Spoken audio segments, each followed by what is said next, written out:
As I shook her hand. Finding a therapist wasn't as easy as one might think, at least as you told the story, Courtney Vance.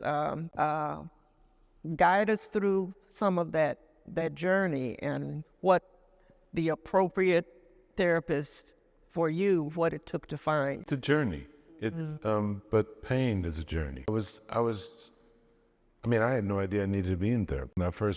When I finally found my person, I talked a mile a minute for the entire session. And Dr. Kornfeld, short little Jewish lady about 5 feet from the ground, she was my person. She said, at the end of the session, she said, "Courtney, you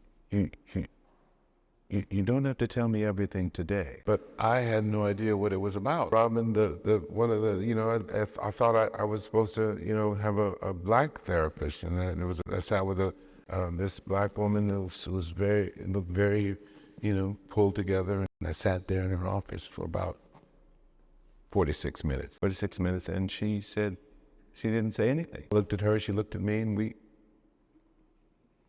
I said, "What we're supposed to do, but it's just what it is." And so I had my head in my hands, and she said, "Do you have a headache?" That's the only thing she said. I said, "No, I don't have a headache. I just don't know what to help me." And so that just wasn't my person.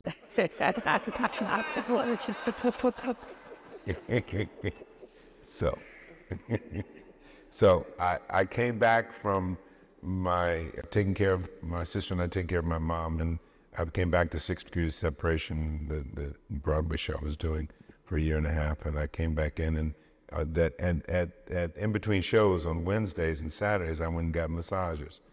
I said, "Well, my father just died of suicide, and I broke and she broke, and that's how we started." And when we finished, she said, "I think I know the perfect person for you." She told me that person's name. Went to sleep, and I had a dream. Never dreamt before I had a dream. And in my dream, there was this pattern, like say it was your pants. So the next day or a couple of days, I went and met Dr. Kornfeld. I called her Dr. K. And met Dr. K. And shook her hand. As soon as I shook her hand, I knew she was my person.